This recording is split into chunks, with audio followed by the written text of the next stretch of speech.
Hello everyone and welcome to His Author's Voice. I am the author Jack Sanger. The other day I was doing some reading about the Dead Sea Scrolls and an idea came to me for a short story. I hope you like it.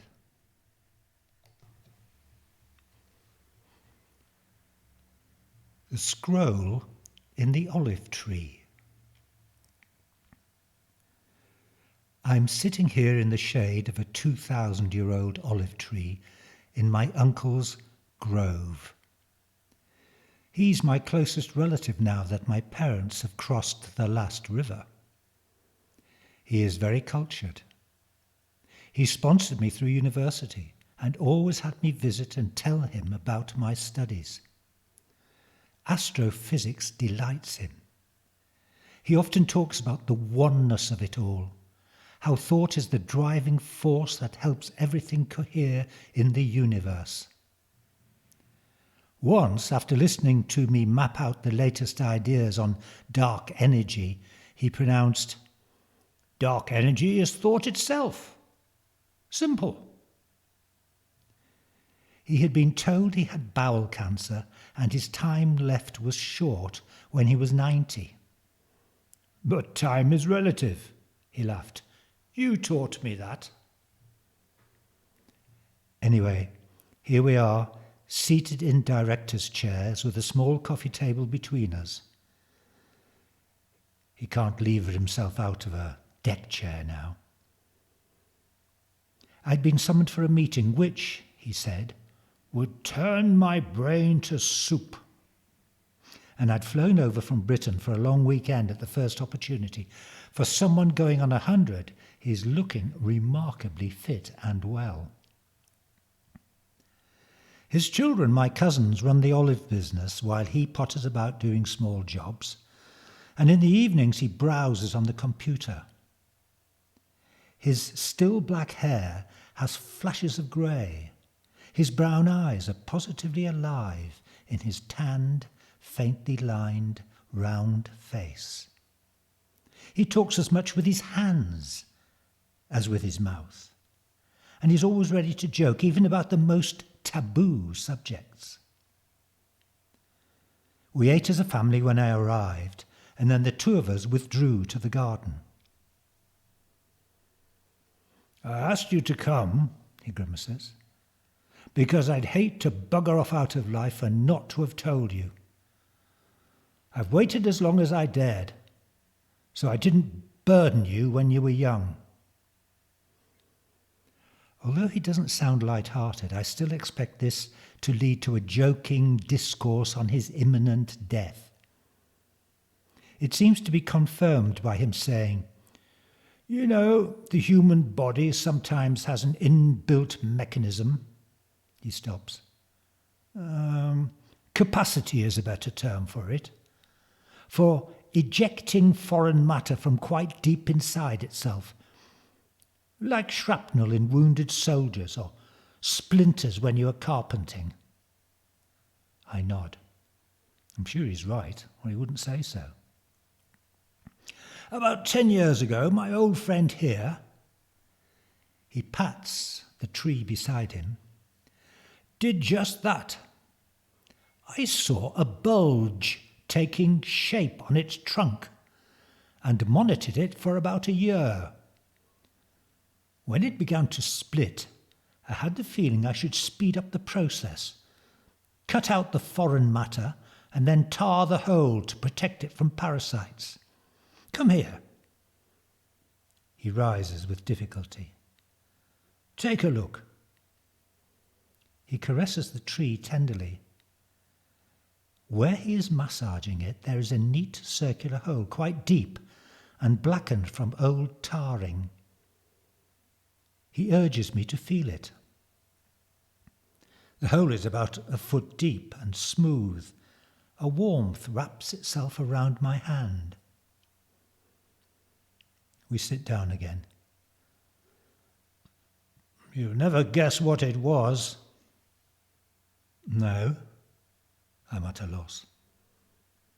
The Dead Sea Scrolls, he says, smiling mysteriously. What? Same age as the tree? Yes. Only a few 100 miles from here. So? Probably more clay pots in more places with more scrolls than anyone's ever imagined. I think I'm going to get it. You extracted a clay pot with a scroll from this tree? Bingo! He cries.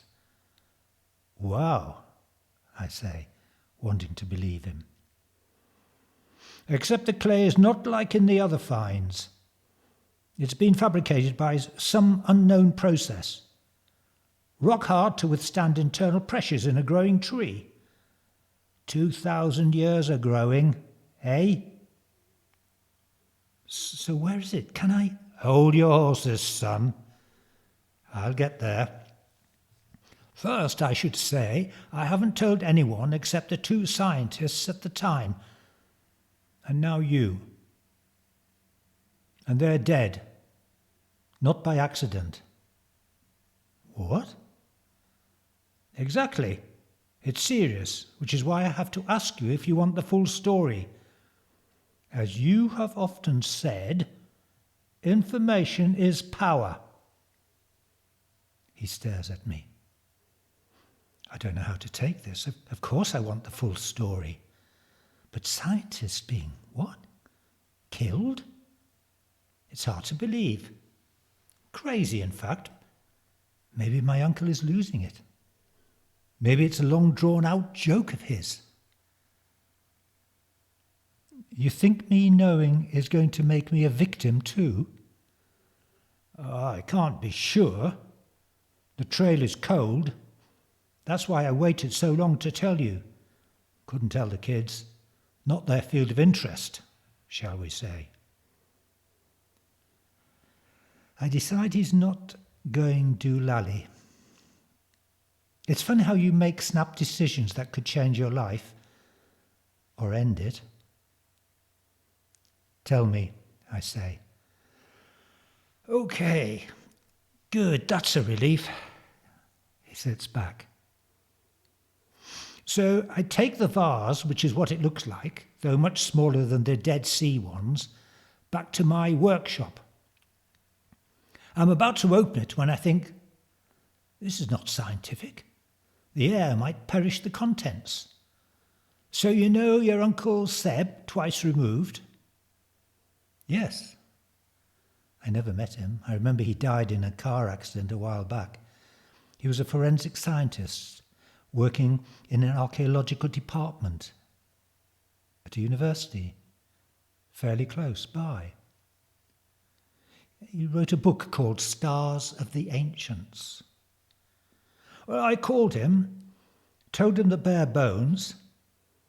He says not to tell anyone until after we meet. Was he excited, though? He could see his name in lights. I arranged to meet him at the university on the next Sunday when there's no one there. I should wear a hood to mask my face. Security cameras. I get to his lab by a side entrance. We put the vase on his bench. There's just Seb, his girl assistant, and me. The girl is doing a PhD on hermeneutics, translating ancient Greek and Hebrew texts. He tells her I've contacted him with my find from the Dead Sea area. I want to know if it's genuine. I'm a local farmer there. Old dear friend of the family. Very careful was old Seb. Anyway, they've got this gear, electron microscope, vacuum chambers, stuff I can't remember the half of it. They put the vase in a secure glass chamber and their hands in gloves that allows them to do things inside. Just so they don't contaminate, you know?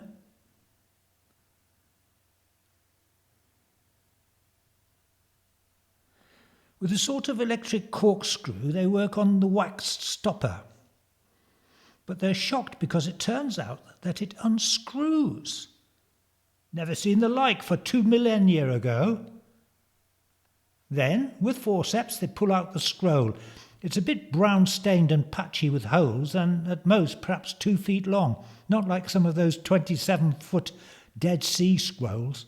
The faded black markings on the scroll are divided into 2 sections by a line of some red dye. They're at it for hours. I fetch food from a stand in the street. We go on into the night. Finally, we stop for sleep. It's only then they tell me what they've found out, which isn't much. The first half seems to be a story, like you get in the Old Testaments. It mentions a woman, a queen maybe, something about heaven, the world of the sun and the moon.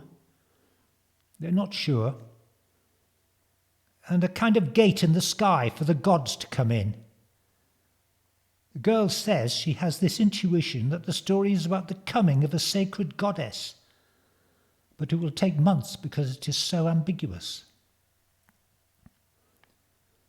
And the other section?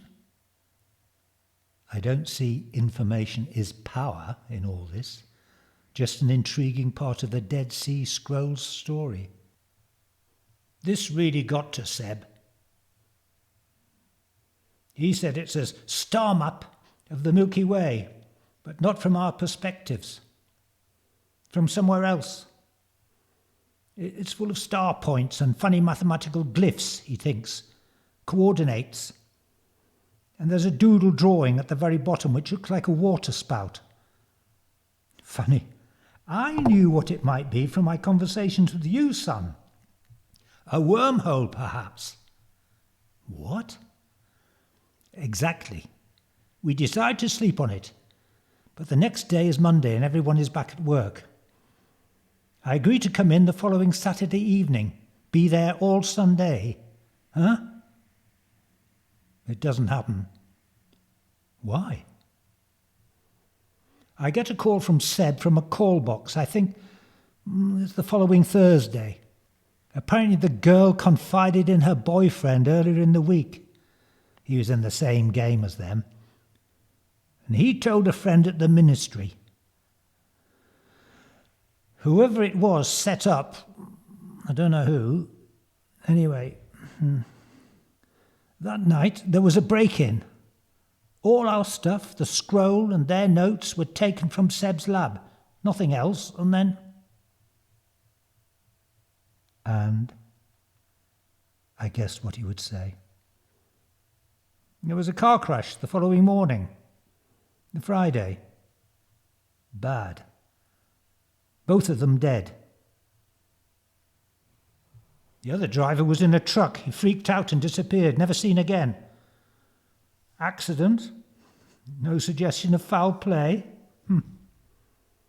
Then I had a visitor. Christ. Indeed. Someone less like an assassin you could not hope to meet. Middle-aged lady, academic-looking. She wanted to know how I knew Seb. Says she was tying up threads about his illustrious work and contacts for a book she was writing. Saw my name on his phone. Very vague, of course. I explained he was a relative. We keep up contact, as families here do. I was just a simple olive farmer. She took a brief look at my orchards, more to please me than anything. She obviously thought I could be discounted from the list of possible sources of the vase. I'd imagine their chief investigation would be around the Dead Sea. No scrolls have been found anywhere but there. Yet. God. I ran it through my analytical sieve. Why was the scroll that significant? That someone would kill to keep its secrets? Well, he looked at me.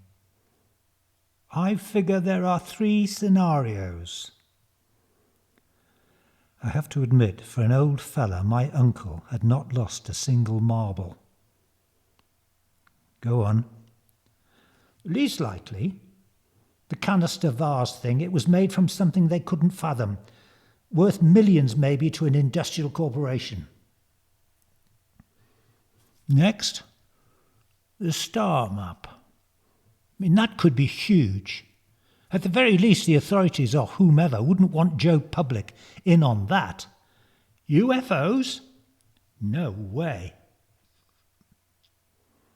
Last, but not least, the female goddess, whatever she was. Time of Jesus? An astronaut from the other end of a wormhole? Or God's daughter come down to earth? No, there's plenty at the Vatican who'd want to suppress that. My uncle patted me on the knee. People through time have killed for a lot less than that sort of heresy, I suppose. And there's one thing we haven't mentioned. What's that? I ask. How the scroll was placed in this tree 2,000 years ago, when it was only maybe 100 years old? For me to find it at the beginning of the 21st century? He laughs, a little light-headedly. Like it was designed to happen this way. My head tries to take all this in. But anyway. Yes? Here. For you. He slides a roll of paper across the coffee table. Seb did me a printout of the whole caboodle. Now it's your turn to decide what to do about it.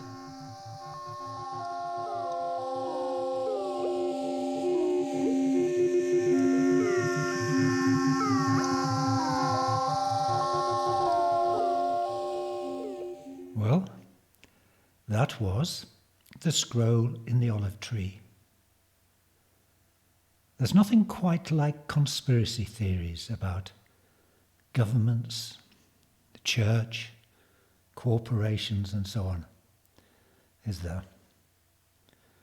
I hope you enjoyed it. There are many more short stories on this site. Please subscribe and you'll be informed when the next one pops up. And please tell your friends, maybe share the link. If you prefer to read my work, you can go to my site, which is www.jacksanger.com. And there you can download for free novels, plays, short stories, poetry. Or you can make a donation. It's entirely up to you. So, that's all for today. I'll see you soon. Bye-bye. Bye-bye.